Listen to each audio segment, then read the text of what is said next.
예, 6월 18일 보내드리고 있는 홍석준의 여의대로 2부 순서입니다. 자, 1부에서는 저희들이 장동석 대표 사퇴론, 황동훈 복당론 이게 두 개가 어차피 얽혀있는데 이거 원인이 뭐고 이렇게 지지율 올라가는데도 이 사퇴론에 나오는 원인이 뭐고 한동훈은 왜 다시 초조해졌는가 그 부분을 원인을 살펴봤고 앞으로 어떻게 장동석 대표가 돌파를 해 나가야 될지까지 알아봤습니다. 그리고 징역 1년 6개월 구형받은 그 오세훈 서울시장의 앞으로 재판 전망도 해봤고, 자, 지금 이번 수수에서는 좌파 이야기입니다. 좌파 이야기. 이재명의 지지율이 데드크로스를 낳고 정당 지지율은 골든크로스가 나는 상황인데, 물론 언론에서 여러 가지 이제 이재명과 민주당 지지율도 동반 하락하고 있죠. 언론에서 많은 분석을 하는데, 우리 이제 정치 현장의 베테랑이시고, 지금 이 현역 그 정치인이나 마찬가지지만 또 정치 평론계에서 압도적인 이 위치를 차지하고 계신 홍석준 의원님께서는 어떻게 보십니까? 이재명 지지율 동반 민주당하고 동반 추락. 예. 네. 지난주 이 시간에도 간단히 말씀드렸습니다만은 이재명 정권이 거의 뭐 일주일 만에 뭐 9% 10% 막 계속 폭락을 하고 있습니다. 그 전화 면접 조사에서도 막 폭락을 하고 그렇습니다. 있어요. 이게 보통 정권, 보통 시국에서는 있을 수 없는 굉장히 이례적인 저는 현상이라고 생각을 합니다. 그렇죠. 저는 두 가지 이유를 좀 말씀드리고 싶은데 첫 번째는 일단 이 지방선거에서 민주당이 압승을 거둘 줄 알았는데 가장 중요한 서울시장을 비롯해서 가장 핫했던 뭐 평택 뭐 부산 뭐 등등에서 지고 특히 경기도권에서 정말 주요한 기초자치단체장 뭐 성남이라든지 용인이라든지 하남이라든지 안성이라든지 안산이라든지 이런 곳에서 사실은 이제 국민의힘이 이겼기 때문에 사실은 이제 굉장히 국민들로부터 특히 이 수도권에 있는 민심이 돌아섰다. 그 다음에 그보다 사실 더 중요하다고 볼 수 있는 게 지난번 이재명이 취임 1주년 기자회견하면서 정말 맞아요. 중요한 이슈들 뭐 부동산이라든지 환율이라든지 이런 이슈를 완전히 내로남불 강 건너 불구해야지 이건 내 책임이 아니다. 그렇죠. 그런 식으로 하면서 뭐 전세 같은 경우는 뭐 이게 그 없어지는 게 뭐 정상화 과정이라는 둥 또 사금융이라는 둥 정말 지금 전세를 구하고 있는 입장에서는 정말 그 가슴에 불지르는 거 아니겠습니까? 불지르는 거죠. 전세 대라는 뭐 갈 데도 없는데. 그렇습니다. 그보다도 더 중요한 것은 이번 이 성관이 사태라고 저는 봅니다. 성관이 사태. 정말 국민들의 분노가 하늘을 찌르고 있는 이런 어떤 문제에 대해서 마치 강 건너 불 건너듯이 내 책임은 아니다. 성관이 문제다. 뭐 이런 식으로 뭐 남탓만 하고 있지 않습니까? 이게 결국은 국정 최고 책임자로서의 그런 어떤 믿음, 신뢰를 완전히 없애버린 그런 어떤 것이라 보고 그 다음에 또 한 가지 더 좀 이를 꼽자면 아무래도 지금 명청 혈전을 앞두고 있으면서 막 좌파끼리 정말 엄청난 지금 싸움을 하고 있는 그런 것 뭐 이런 게 결국은 지금 지지율에 이렇게 영향을 미치고 있다고 봅니다. 그렇습니다. 특히 지금 말씀하신 그 주거 사다리를 막 걷어차버리고 그것뿐이 아니고 이게 그 참정권 문제 여기에 대해서 가장 분노하는 게 2030이거든요. 2030 지지율이 어제 발표된 그 조원 CNI 스테리트 뉴스 보면은 20대 지지율이 32% 이재명에 대해서 30대 지지율이 34.6% 거의 뭐 30%대로 막 가고 있는데 이 대구 경북에서도 이재명 지지율이 37.2% 나왔어요. 대구 경북에 이재명 지지율이 30%대로 떨어졌습니다. 자, 그러면은 이재명 지지율이 더 떨어지면은 어떤 상황이 올까요? 일단 한 30%대까지 간다 치면 정권의 지지율이 떨어지면 저희가 윤석열 전 대통령 때 똑똑히 우리가 봤듯이 일단 첫 번째 이 대통령의 소위 말해서 말빨이 안 먹힙니다. 말빨이. 그렇습니다. 지금 이제 그 이재명이 지금 뭐 자나 깨나 가장 걱정하는 게 결국 이제 공소 취소 아니겠습니까? 재판 문제 없애버리죠. 재판 없애기 위한 공소 취소인데 이 공소 취소 자체가 민주당에서부터도 말빨이 안 먹힐 겁니다. 그렇습니다. 그리고 그 이외에도 여러 가지 어떤 정책들이 이제 말빨이 안 먹힐 거다. 자, 그 다음에 두 번째는 이런 식으로 되면 앞으로 어떤 총선 결과에도 치명적인 영향이 있을 예, 수밖에 예. 없는 것이죠. 예. 지금 이런 식으로 해가지고 하면은 이 총선에서 민주당이 도저히 이길 수 없는 그런 구조가 되는 겁니다. 그렇죠. 자, 그렇게 되면 가장 발등에 불 떨어진 예, 사람이 누구냐? 예. 현역 의원들입니다. 그렇죠. 현역 민주당 의원들입니다. 예, 이 상태로 가면 우리 배지 예, 몸다는구나. 예. 현역 민주당 의원들부터 해서 예. 이제 반정부적인 어떤 예, 예. 발언이라든지 이런 것을 쏟아지죠. 예, 막 쏟아지게 될 예, 예, 겁니다. 예, 예. 그래서 공수처 특검은 말할 것도 없고 예. 지금 정부가 하고 있는 정책에 대한 어떤 반기, 예, 예. 반발을 예. 막 쏟아 낼 가능성이 큽니다. 그렇죠. 예, 그렇게 되면은 또 그게 이제 파생이 되면은 그 한쪽에서는 또 이재명 재판 다시 재개하자 이야기도 막 나올 수가 있고 30%대 들어가면은 그리고 가뜩이나 지금 친정청래계 쪽에 김어준 이런 그 SNS를 보면은 그 지지자들이 정청래 지지자 김어준 지지자 그러니까 이 사람들이 탄핵 이야기가 나오기 시작을 했어요. 그렇습니다. 이재명 탄핵 이야기가 나오고 하는데 그러면은 이재명 정권이 이 조기에 무너질 수도 있는 지금까지 갈 수도 있다.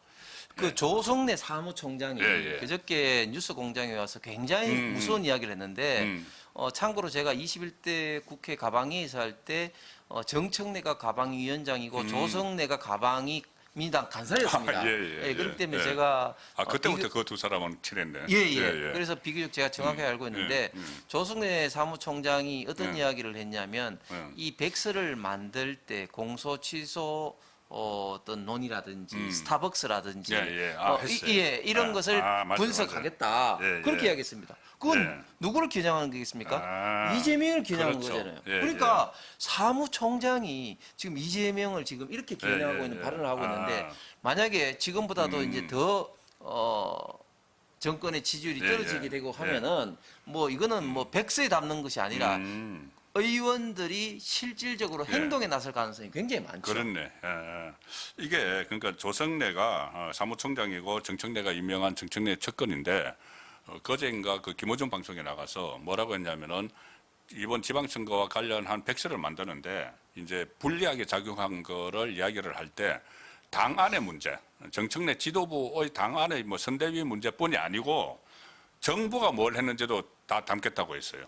그러니까 정부가 뭘 했는지 하면서 스타벅스 이야기하고 했는데 그러니까 이재명이 이제 이재명이란 말은 안 했지만은 이재명이 선거에 개입을 한 거 그러니까 무슨 뭐 막 갈라치기 하고 투표 독려하는 척하면서 갈라치기 하고 그 전에 여기저기 그 뭐 시장 다니고 또 스타벅스를 해가지고 보수 진영을 악마화하고 이런 것도 다 담겠다는 이야기입니다. 그렇죠. 그건 이제 책임론을 제기를 하는 거죠. 그렇습니다. 이재명 책임론을 그때 정식으로 김우중 방송에서 제기를 할 정도가 됐으니까 그럼요. 이게 지금 어떻게 상황이 흘러갈지 모릅니다. 그러니까 정청래 진영에 있는 사람들 가까운 사람들 이야기를 보면은 정청래가 지금 속으로 지금 부글부글 끓고 있습니다. 그렇죠. 왜냐하면 네. 이번 지방선거의 가장 상징적인 곳이 결국은 서울시장이고 서울시장을 뺏겼기 때문에 지금 좌파 진영에서는 이번 선거에서는 네. 뭐 이겼다 볼 수 없다 네. 그랬는데 정말로, 그러면은 정말로 누가 했는데? 서울시장 패배의 네. 책임이 누가 있느냐? 네. 결국은 픽한 것에서부터 그럼요. 시작해서 인물론에서 졌잖아요. 예, 정원호가. 뭐 공수취소라든지 스타벅스라든지 그렇죠. 이런 것들이 사실은 다른 지방보다 서울시장 선거에 직접적인 영향을 미치다고 볼 수밖에 없지 않습니까? 스타벅스는 2030에게 엄청난 영향을 미쳤어요. 그렇습니다. 그렇게 되니까 과연 서울시장 패배의 책임이 누구한테 있느냐? 그렇죠. 이게 뭐 어떻게 정청래 책임이냐, 이재명 책임 아니냐? 예, 예. 이런 식으로 생각하는 어떤 지지층이 굉장히 많아서 네. 이게 부글부글 끓고 네. 있다는 이야기도 제가 많이 듣고 있습니다. 그렇겠네요. 정청래가 완전히 속으로 부글부글 끓는데 오늘은 그 이재명 이제 그 유럽 쫙 다니다가 이제 귀국했는데 공항 나갔어요. 공항에 이제 오늘은 오라고 그랬겠죠. 지난번에 갈 때는 오지 말라고 했고 갔는데 완전히 90도 절을 딱 했거든요. 이재명한테 90도 절을 딱 하는 그 모습을 보고 제가 한동훈이 떠올랐어요. 갑자기 한동훈 이야기하면 굉장히 싫어하시는데 우리 시청자분들은 그때 그 화재 사건 났을 때 네, 서천 화재. 예, 서천 화재 그때 한동훈 딱 그 눈이 오는데 이렇게 막 기다리다가 윤석열 전 대통령 나타나니까 90도 쫙 엎드렸잖아요. 근데 그 다음부터 그건 언제 그러냐는 식으로 하고 다시 막 대책점에 서고 탄핵 찬성하고 막 했거든요. 정청래도 오늘 뭐 90도 이렇게 한 거는 마음에 있어서 한 게 아니고 일단은 치고 빠지기 하는 그 수준으로 저는 보이는데 오늘 그 90도 장면 보고 뭐 어떤 느낌이 드셨어요? 예, 저도 대표님하고 똑같은 생각인데 저라는 그 이제 그 90도 인사를 하는 그걸 보면서 예. 옛날 그 한신의 아, 그런 예, 어떤 예. 과하 지옥이라는 예, 예, 예. 그런 사자성어, 즉 예. 더러워도 예. 뭐 앞니를 위해서 건달의 가랑이 사이도 사이를 기어가는. 기어갔던 예, 그런 예. 과지역이라는 그런 어떤 사자성어도 예, 예. 좀 생각이 났습니다만은 예. 정청래 이 멘트를 보십시오. 멘트를 예. 보면 속된 말로 해서 지금 이재명 갖고 놀고 있습니다. 예. 그렇죠. 예. 지난번에 출국할 때 초청 못 받아서 부글부글 끓고 있는 그런 마음을 달리기 위해서 전북 고창 선운사 등을 예. 갔다가 다음날 최고에서 일성이 뭡니까? 예. 국민은 영원하고 정권은 짧다고 그렇죠. 얘기했습니다. 예. 이 말은 굉장히 무서운 말입니다. 이 말은 청와대 안에서도 이거 예. 저기 탄핵하자는 이야기 예. 아니야 이런 말로. 예, 이 말은 야당에서나 나올 법한 이야기고 여당 대표가 이런 어떤 말을 했다는 것은 대통령 임기 얼마 안 된다. 예, 예, 대통령 예. 이미 뭐 끝났다 이런 어떤 이야기이기 때문에 굉장히 어떤 무서운 말이었고. 그렇죠. 그다음에 또 막 어떤 이야기를 하냐면 뭐 이재명 대통령 월드 클래스다. 이런 식으로 또 띄워줍니다. 뭐 세계적인 지도자. 예, 뭐. 띄워주다가 예. 또 어떤 이야기를 또 하냐면은 이제 국민이고 뭐 국가의 주인은 국민이고 네. 또 당의 주인은 당원이다. 당원이다. 참견하지 마. 예, 참견하지 마. 예. 뭐 이런 식으로 하는 거죠. 그래서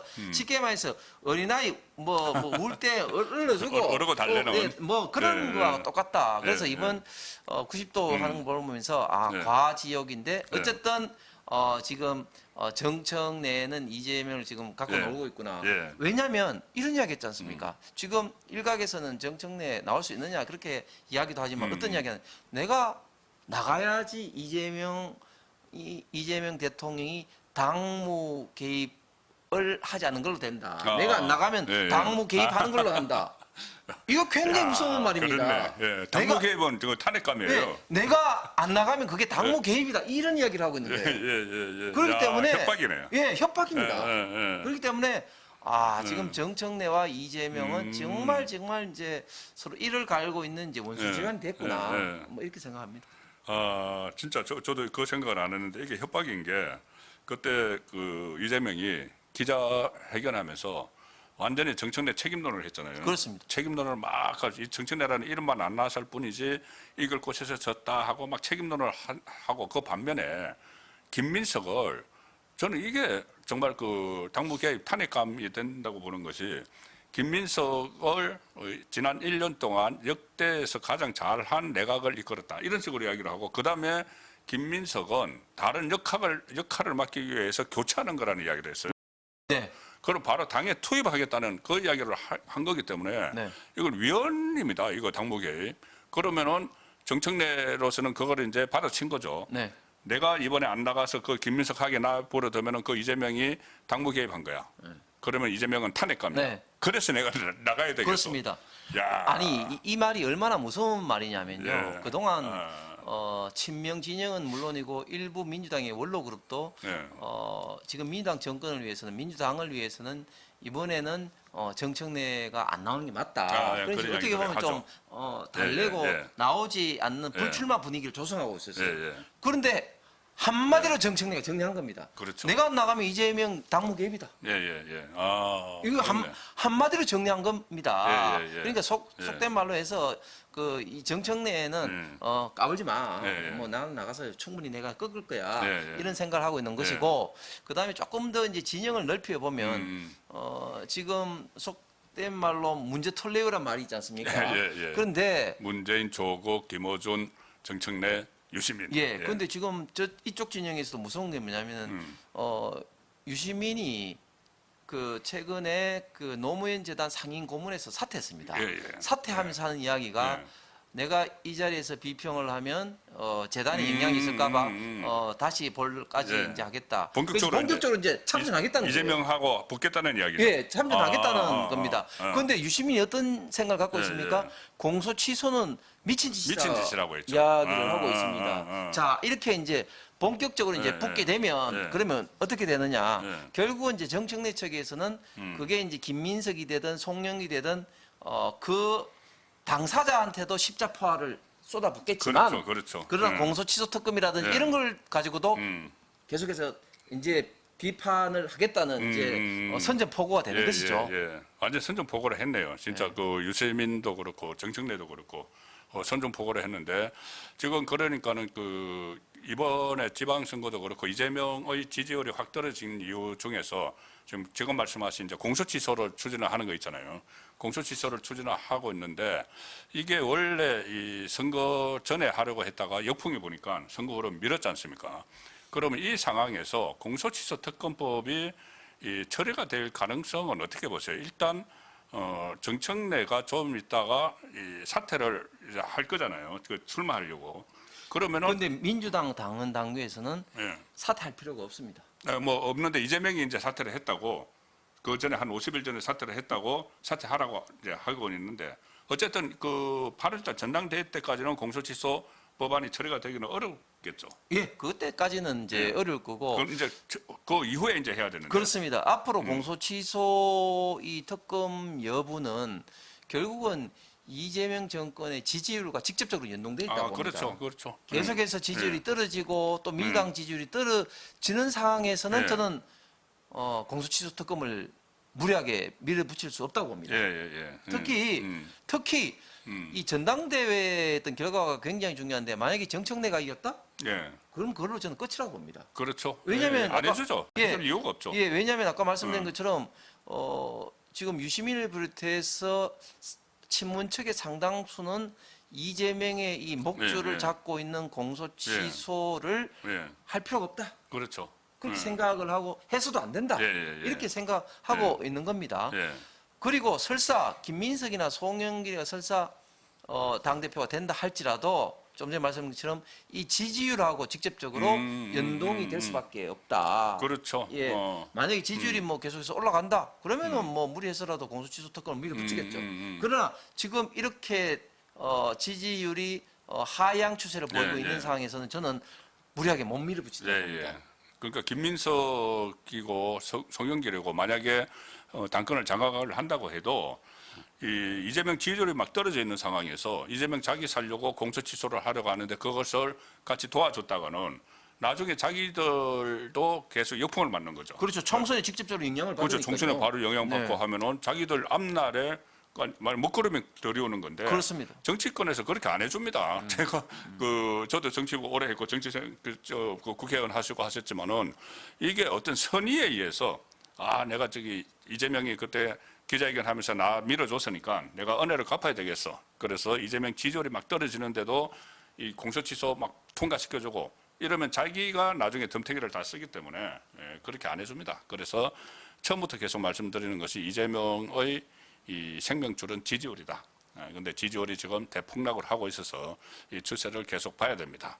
그리고 이제 공소취소와 관련해서 어제 그제 좀 주목할 만한 그 재판이 하나 있어서 저는 이거를 굉장히 중요하게 보는데 뭐냐면은 국민참여재판 이화영의 그 술 연어 파티 그 위정한 거에 대해서 국민참여재판을 했는데 김성태 전 상방울 회장이 굉장히 중요한 폭로를 했어요.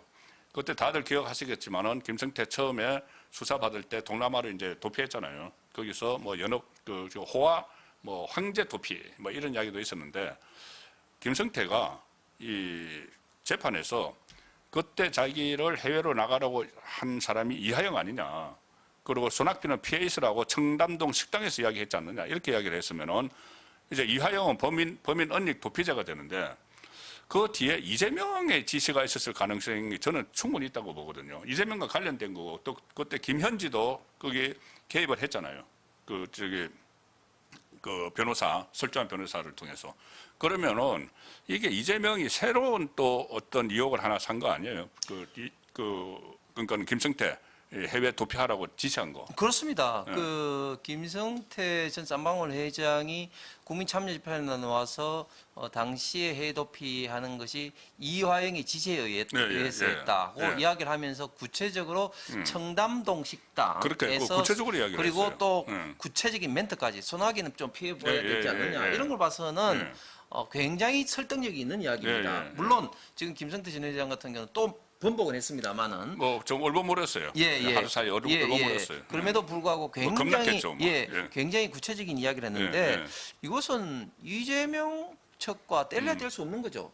왜냐하면 이 이화영 변호사와 또 지금 그 이재명 정부 보십시오. 네. 사실상 이재명 정부에서 이화영 변호사들이 예. 굉장히 지금 중용되고 있습니다. 예. 그리고 김현지 그런 어떤 멘트도 봤듯이 결국은 이화영 변론 전체를 이재명 측에서 구체적으로는 김현재가 전체적으로는 컨트롤하고 있었던 거예요. 컨트롤을 했죠. 그래서 뭐 설주한 변호사 뭐 저기 진술 시켰다고 네. 당신 잘라 나가라 이렇게 그렇습니다. 예. 그런 어떤 변호사 전체를 어떤 컨트롤했다는 그런 어떤 정황에 비추어서는 예. 이 가장 중요한 핵심 증인인 김성태 해외 도피가 단순하게 이화영의 지시에 의했다고 볼 수 없는 거죠. 예. 설사 이화영이 했다 하더라도 그것이 김현지나 이재명 내지는 관련된 변호사로부터 직접적으로 조언을 그렇죠. 들었을 가능성이 그렇죠. 굉장히 많은 거죠.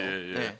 예, 그래서 이거 이재명이 지금 5개 재판, 그러니까는 8개 사건에 12개 혐의 5개 재판이 중단돼 있고 또 수사도 사실상 중단된 게 많아요. 그 집권하기 전에 수사받던 거, 그 변호사비 쪼개기나 그리고 변호사비 의혹이나 쪼개기 후원금 의혹도 있고 또 그 건순일 재판 거래 의혹 이런 것도 다 수사받다가 중단됐는데 어쨌든 퇴임을 하게 되면은 이런 문제도 그 지시를 했는지 그 문제까지 또 다시 파헤쳐야 되는 그런 상황이 지금 있습니다. 예. 사실은 지금 이재명이 지금 재판을 받을 사항 중에 가장 유죄의 가능성이 높은 게 물론 뭐 1번이 이제 공직선거법 관계지만 그 다음에 굉장히 재질도 무겁고 가능성이 많은 게 이 대북 송금입니다. 왜냐하면 특가법이니까. 왜냐하면 이미 이화영이 지금 이제 그 대법원에서 유죄 확정 판결을 받았지 않습니까? 7년 8개월 좀 받았어요. 유죄 확정 판결을 받았기 때문에 아니 이재명 지시가 없고 이화영이 그냥 자기 혼자 했다? 이건 말이 안 되는 거죠. 그렇죠. 이게 저도 공무원 생활을 했습니다만 이 공직 관계에서 이화영이 그때는 특별하게 또 평화보시라는 타이틀로 이 문제를 전담하기 위해서 왔는데 이재명 지시를 받지 않고 본인 독단 혼자 했다? 이건 말이 안 되는 겁니다. 자, 그러니까 그 이재명 측에서는 수단과 방법을 가리지 않고 이화영을 어떻게 하더라도 재판 뒤집기를 지금 시도하려고 하는데 그게 지금 잘 안 되고 있죠. 그렇기 때문에 이 사건은 정말 이재명과는 뗄래야 뗄 수가 없다. 만약에 이재명 같은 경우는 만약에 이제 재판을 받게 되면 이 보십시오. 무인기 날렸다고 해가지고 뭐 일반 이직죄로 30년 선고받았는데 이건 800만 불 보내준 건 이거는 무인기하고는 비교할 수 없을 정도로 지금 일반 이직죄 대상도 되는 거 아닙니까? 그렇죠. 아니 무인기 날린 건 윤석열 전 대통령 입장에서는 그때 그 사실 그 뭐 법적으로 어떻게 조사를 재판을 했는지 모르겠지만은 저희들이 볼 때 그때 북한에서 무인기 날려보내서 용산 위에 뭐 8대인가 뭐 빙글빙글 돌다 돌아가고 그랬잖아요. 이제 거기에 대한 대응 차원이다는 것이 이제 맞먹혀 들었는데 어쨌든 그런 거 하고 자기 개인적으로 북한에 가려고 그 기업인에게 시켜서 사실 북한 조선노동당으로 돈 간 겁니다. 뇌물 간 거예요. 북한 조선노동당으로. 그 돈 어떻게 썼는지 우리가 어떻게 합니까? 그 돈 받아간 사람이 북한 공작원인데 북한 노동당 공작원 리호남. 그러니까 그 문제도 나중에 전부 다 이제 밝혀져야 될 문제입니다.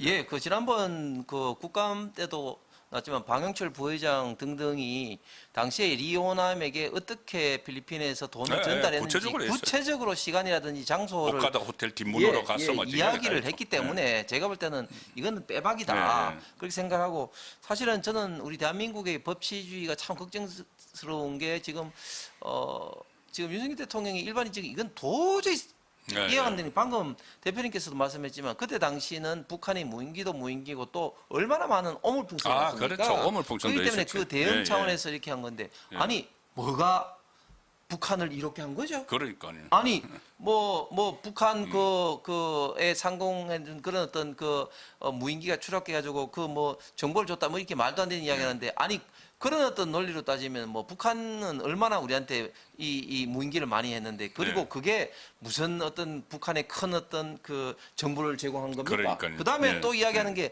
그 북한 어떻게 보면 좀 위협을 대응을 전쟁을 유발하게끔 해서 계엄했던 명분으로 삼았다 했는데 아니 그거하고 또 일반 이적자하고 무슨 관계가 되는 겁니까? 그렇다고 하더라고요. 법조인들도.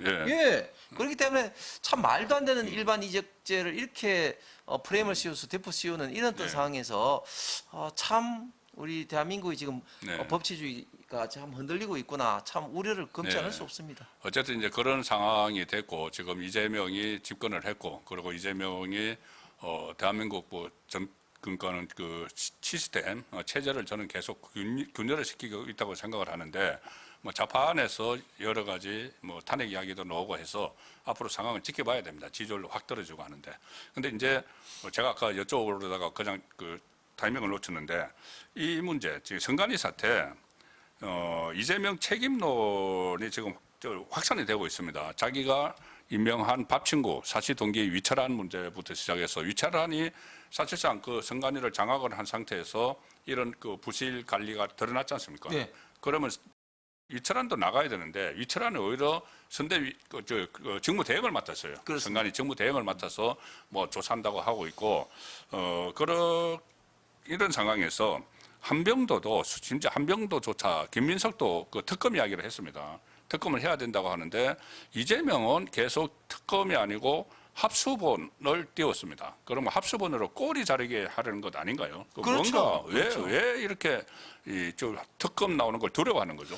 예, 일단 특검을 했을 때는 지금 뭐 중앙선관위 문제가 뭐 하루가 다르게 자꾸 이제 그럼요. 새롭게 나오고 오늘도 있지 계속 않습니까? 나오고 오늘 있어요. 뭐 노태학 전 선관위원장이 뭐 부부 부부 동반으로 뭐. 해외에 예. 뭐 갖는 그런 어떤 문제부터 해서 하루가 다르게 쏟아져 예. 나오기 때문에 특검 수사를 제대로 했을 때는 예. 어떤 문제가 어떻게 불똥이 뜰지 모르는 거죠. 그렇죠. 예, 그런 예. 게 염려스러우니까 예. 어떤 본인의 어떤 통제 가능한 범위 예. 내에 있는 합수단으로 예. 저는 일단락 시키려고 하는 게 아닌가, 예. 꼬리 자르기 아닌가 이렇게 생각이 드는데 그렇기 때문에 우리가 이 특검을 비롯해서 강하게 지금보다 더 지금 싸워야 되는 겁니다.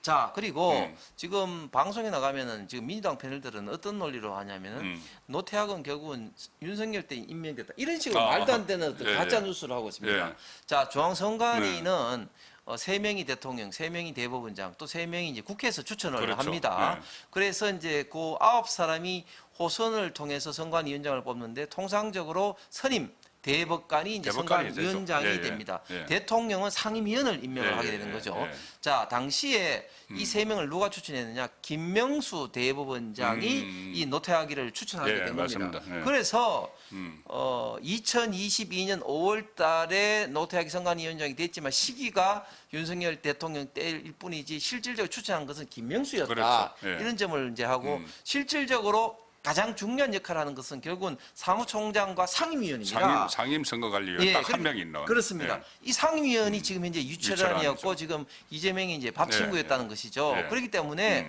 노태하기 사퇴하면 당연히 유철한도 사퇴해야 되는 거죠. 그렇습니다. 예, 그러니까 예, 예. 이런 어떤 문제들에 대해서 지금보다 더 강력하게 예. 국민의힘에서 공격을 해야 된다. 이것만큼 지금 국민들을 지금 이제 그 설득할 수 있고 그리고 동조와 그리고 지지를 받을 수 있는 이슈가 뭐가 예, 있겠습니까? 예. 그리고 우리 대한민국의 중요한 이슈가 뭐가 예. 있겠습니까? 그렇습니다. 일단 뭐 이 사태와 관련해서 국정조사는 여야가 이제 같이 구성을 하고 하는데 국정조사는 수사권이 없어요.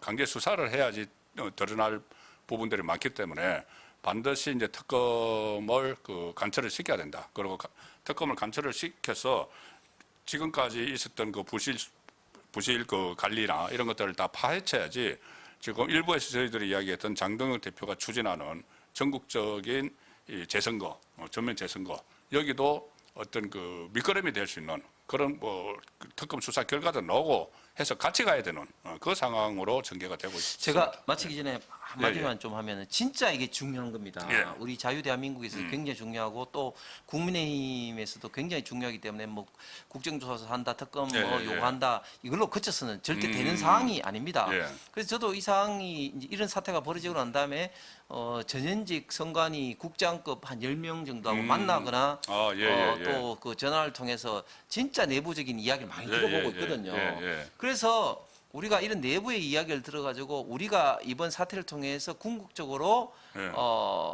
우리 대한민국의 선거제도를 개혁하고 개선하고 부정선거의 이런 어떤 그 우려를 불식하는 방법을 우리가 찾아야 됩니다. 예. 자, 그런데 제가 이런 사람들하고 선관위 사람들하고 이야기해 보니까 하나같이 이구동성으로 이야기하는 게 뭐냐면 사전 투표 제도의 문제를 굉장히 이야기를 하고 사전 있습니다. 투표 제도. 지금 선관위 업무의 90%가 사전 투표입니다. 그렇겠네. 예. 그래서 지금 예. 내부에서는 이게 좀 사전투표 좀 없애자 이런 이야기를 굉장히 많이 하고 있습니다. 근데 그거를 공개적으로 말할 수는 없는 거죠. 선관위도 찬성을 하는 거네요. 내부적으로 지금 선관위 내부 단톡방에서는 이것 때문에 난리랍니다. 그래서 저희들이 이런 걸 좀 정확하게 잡고 그리고 방향을 정확하게 우리가 잡아야 됩니다. 그렇죠. 이번 국정조사와 특검을 통해서 우리가 얻을 수 있는 그리고 얻고자 하는 목표를 우리가 정확하게 우리가 잡아야 되는 것이죠. 그래서 저는 이번 기회에 단순하게 뭐 선관위를 뭐 그 비판을 하고 이런 게 아니고 정말 이 사전 투표를 없애는데 일단은 저는 기본적으로 총력을 해야 되고 그렇게 하기 위해서는 명분, 사전 투표로 인한 어떤 여러 가지 문제점들을 오히려 선관위 내부에서부터 이런 것들이 이야기가 나오도록 저는 유도하는 게 굉장히 중요하다고 봅니다. 그렇네요. 선관위 내부에서 이제 이야기 나오도록 하고 선관위 내부 이제 고발자도 막 나와야 되고 그렇습니다. 그렇게 하려면은 뭐 국정조사, 특검 그리고 정치적으로 전국 재선거를 요구하는 목소리 그렇습니다. 이런 것들을 함께 나가야 돼요. 그렇습니다. 그러니까 얼마나 이 문제에 대해서 국정조사에 참여하는 의원이든 안 하는 의원이든 총력을 기울여야 되겠습니까? 그렇습니다. 예, 맞습니다. 예, 6월 18일 보내드린 그 홍석천의 여의대로 1부에서는 저희들이 장동혁 사퇴론 그리고 한동훈 복당론을 집중적으로 한번 뜯어봤습니다. 그리고 2부는 좌파 이야기, 특히 이재명의 지지율 추락 그리고 선관위 사태, 참정권 훼손 사태에 대해서 어떻게 대응할지 같이 홍석준 의원님의 견해를 들어봤습니다. 예, 오늘 순서는 여기서 마치고 다음 주 목요일 오후에 다시 뵙도록 하겠습니다. 예, 감사합니다. 감사합니다.